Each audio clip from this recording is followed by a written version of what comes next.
Bonjour et bienvenue dans cette vidéo YouTube qui change un peu de mes vlogs de d'habitude. Aujourd'hui, j'avais envie de vous parler d'un sujet qui revient systématiquement sur mes séances photos.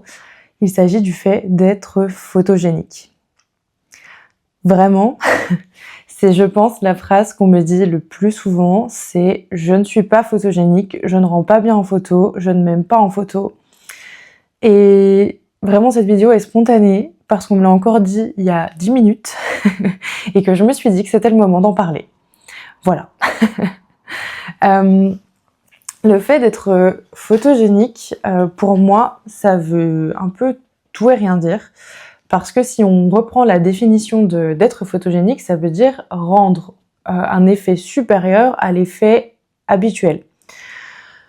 En soi, je pense que à partir du moment où on se fait photographier par un photographe professionnel, évidemment, on rendra forcément mieux que ce qu'on fait soi-même avec un téléphone et avec nos compétences qui sont parfois limitées puisque ce n'est pas notre métier.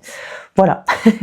Donc forcément, le fait de se faire photographier par un photographe dont c'est le métier, qui est là pour nous accompagner, ça va déjà changer la donne sur le fait de se voir à travers les yeux de quelqu'un d'autre.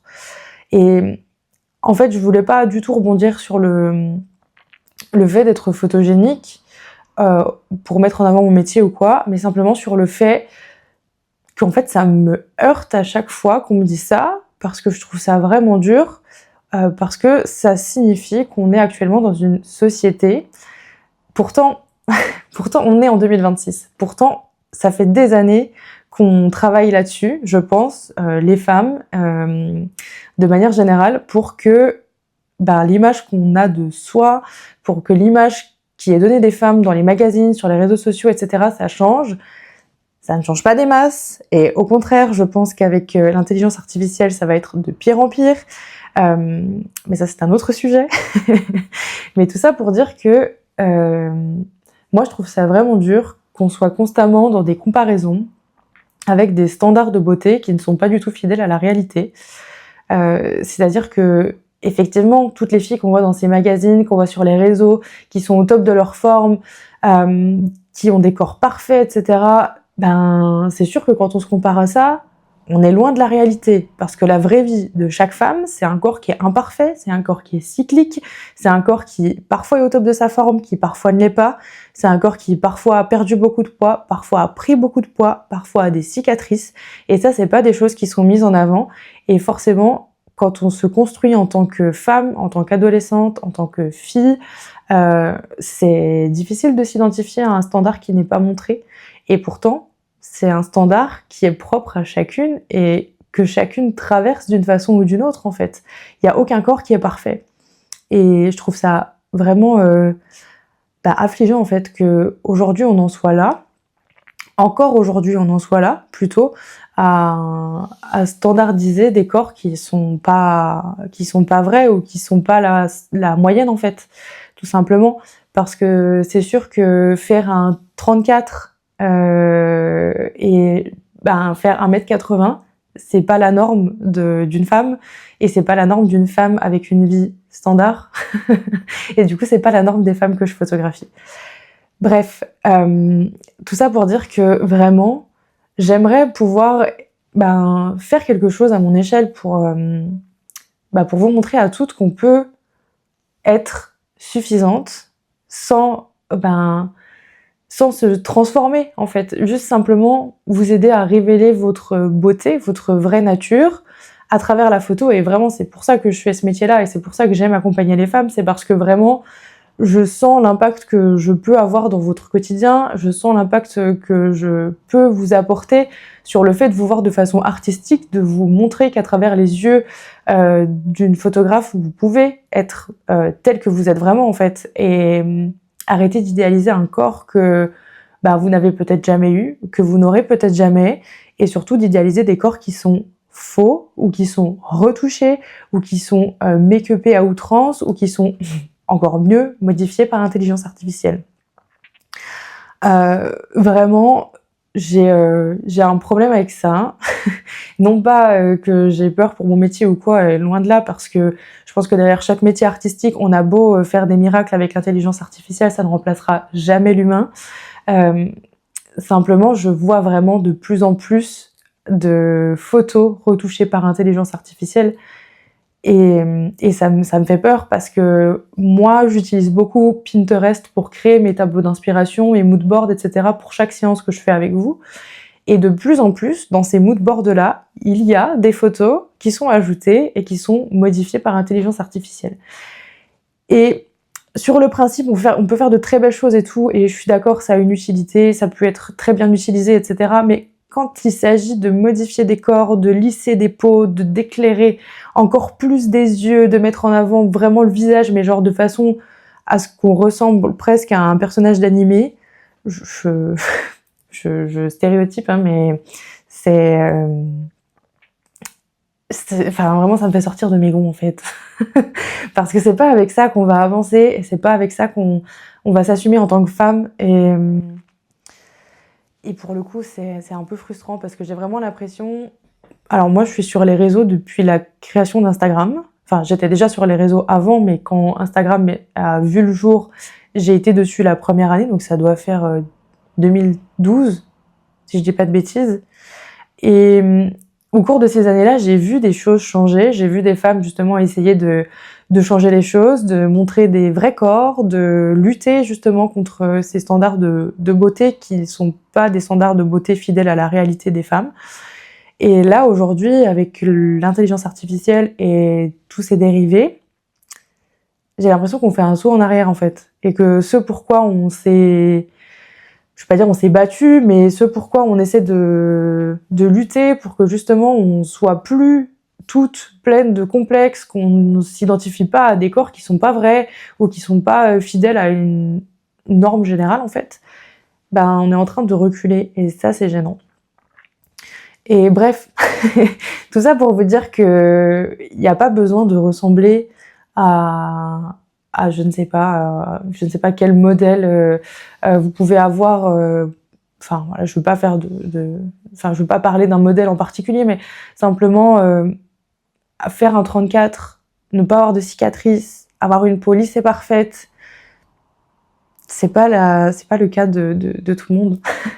C'est pas le cas de tout le monde et en fait, moi, ça me blesse à force de vous voir vous comparer à ces standards de beauté parce qu'en fait, vous êtes toutes belles et avec vos imperfections, avec ce que vous voyez comme des défauts, avec ce que vous voyez comme des complexes et je trouve ça vraiment dur de vous voir être si dur avec vous et de pas pouvoir vous accompagner davantage en fait, simplement.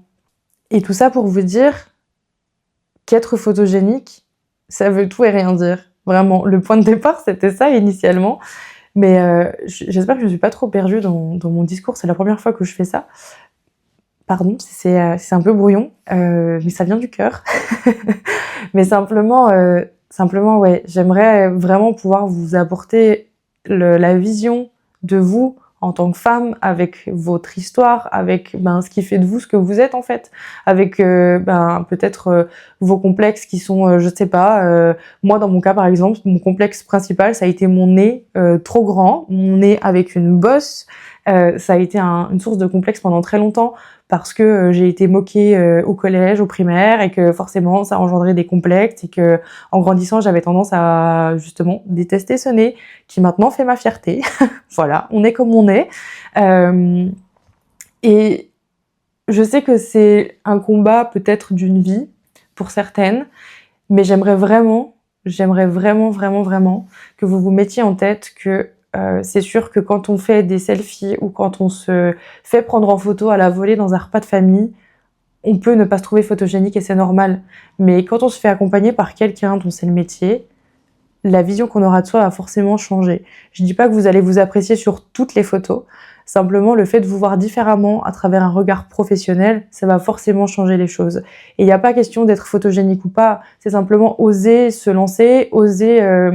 Enfin, je vous dis se lancer, mais c'est pas, je ne vais pas vous lancer dans une carrière de mannequinat, mais simplement oser passer outre ce qu'on trouve pas beau chez soi, ce qui nous dérange chez soi, et en faire une force, et voir que c'est pas parce que nous on voit que ça, que la personne qu'on a en face de nous va voir ça. Et souvent en fait c'est ce qui ressort sur les séances, c'est que les complexes, on en fait des jolies choses. Je pense notamment par exemple aux vergetures, qui sont des traces de vie aussi, hein, de toutes ces femmes qui ont porté la vie, qui ont un corps marqué par la prise, la perte de poids. Et ça, on peut en faire de très jolies choses. On peut les rendre artistiques, et ça n'a pas de prix en fait. Et c'est ça qui est chouette à travers la photo, c'est que de toutes ces choses que vous voyez chez vous, moi j'en fais quelque chose de visuel, et je trouve que c'est important de pouvoir mettre ça en avant. Et voilà, tout ça pour vous dire que non, vous n'êtes pas photogénique. On a simplement été toutes standardisées par des modèles qui n'étaient pas fidèles à la réalité. Et forcément, quand notre élément de comparaison, quand l'élément qu'on voit le plus souvent, que ce soit dans les pubs, que ce soit dans les médias, que ce soit même sur les réseaux sociaux, parce que pareil, les réseaux sociaux, c'est hyper chouette, et moi, j'essaie vraiment d'utiliser ça pour montrer justement les vrais corps, les vraies marques de vie, mais moi-même, sur mon compte perso, je vais pas poster une photo sur laquelle je me sens pas bien, même s'il faudrait en soi. Mais c'est sûr que c'est un réflexe qui est humain, on va forcément tous poster les photos sur lesquelles on se sent le mieux, on se sent les plus belles, etc. Et c'est normal, mais simplement, il faut garder ça en tête, c'est que chacune, on poste à notre façon la photo qui nous rend, sur laquelle on se sent le mieux, ce qui est normal, mais ça veut pas dire que du coup c'est notre réalité constante. Voilà, c'est ça, là où je voulais en venir. C'est que oui, on poste toutes les plus belles photos de nous. Simplement, c'est pas notre réalité. Les 3/4 du temps, non, pas les 3/4 du temps, j'abuse. Parce que j'essaie de prendre soin de moi tous les jours, mais genre, le week-end, je ressemble pas du tout à ça. Le week-end, je squatte en pyjama, je suis pas maquillée, et je serais peut-être pas capable de faire cette vidéo face cam, pas maquillée. Même si, en soi, j'aurais dû. J'aurais peut-être dû. Mais, à ma décharge, je me montre dans les vlogs, peu importe l'état dans lequel je suis. Donc bon, ça va. Mais simplement, tout ça pour vous dire que soyez fiers en fait de qui vous êtes, parce que même si, je sais, c'est facile à dire et tout, vous êtes toutes photogéniques. Vraiment, vraiment, parce que je pense qu'à partir du moment où on se fait photographier par un ou une professionnelle, on rendra forcément mieux que cette photo qu'on a faite avec son téléphone à l'occasion d'un selfie ou d'un repas de famille. Et ça sera forcément, le résultat sera forcément à la hauteur de vos attentes. En tout cas, j'espère. Mais tout ça pour vous dire, voilà, que c'est important de garder en tête que vous pouvez être photogénique. Simplement, c'est difficile d'oser passer ce cap. C'est difficile d'oser sortir de sa zone de confort aussi. C'est difficile d'oser se livrer à quelqu'un qu'on ne connaît pas. D'oser montrer son corps aussi à quelqu'un qu'on ne connaît pas. Je sais, ça peut être hyper compliqué. Simplement, quand cette idée trotte dans votre tête et que vous avez envie de vous voir différemment, c'est qu'il y a une démarche à enclencher quelque part. Et ouais, je voulais simplement, comment on dit? Je voulais simplement dénormaliser le fait que, il n'y a pas de standard, en fait. Vous êtes toutes belles telles que vous êtes, et vous pouvez toutes être photogéniques. Simplement, il faut garder en tête que, encore une fois, tout est romancé partout, et oui, c'est super beau, oui, ça fait du bien de voir des images jolies, de voir des vies qui sont bien sous toutes les formes et sous toutes les coutures, mais c'est pas la vraie vie. C'est pas la vraie vie, et c'est ça que je veux que vous gardiez en tête quand la prochaine fois vous vous direz je ne suis pas photogénique. Rappelez-vous que vous pouvez l'être, et que simplement il faut vous faire accompagner. Voilà, il faut vous faire accompagner, et il faut garder en tête que il n'y a pas de standard de beauté, ça n'existe pas, ça n'existe pas. Ça existe, mais c'est pas sain. Voilà, donc c'est tout pour moi pour aujourd'hui. Je ne sais pas si j'oserais poster cette vidéo, parce que j'ai peur d'être un peu trop brute de décoffrage et d'avoir été un peu trop brouillon. Donc je verrai si j'ose poster cette vidéo ou pas. Si vous la voyez arriver, c'est que j'ai osé, moi aussi, sortir de justement ma zone de confort en faisant cette vidéo face cam, sans l'avoir écrite, avec des mots du cœur. Et j'espère vraiment de tout cœur que je n'ai pas été trop intense. Je n'ai pas été trop, tout simplement. Mais voilà, en tout cas, si cette vidéo vous a plu, n'hésitez pas à vous abonner, à mettre un commentaire, à me faire part de votre ressenti sur le fait de ce que vous pensez du fait d'être photogénique, parce que je suis curieuse d'avoir votre retour là-dessus. Et puis on se retrouve la semaine prochaine pour un nouveau vlog. À bientôt!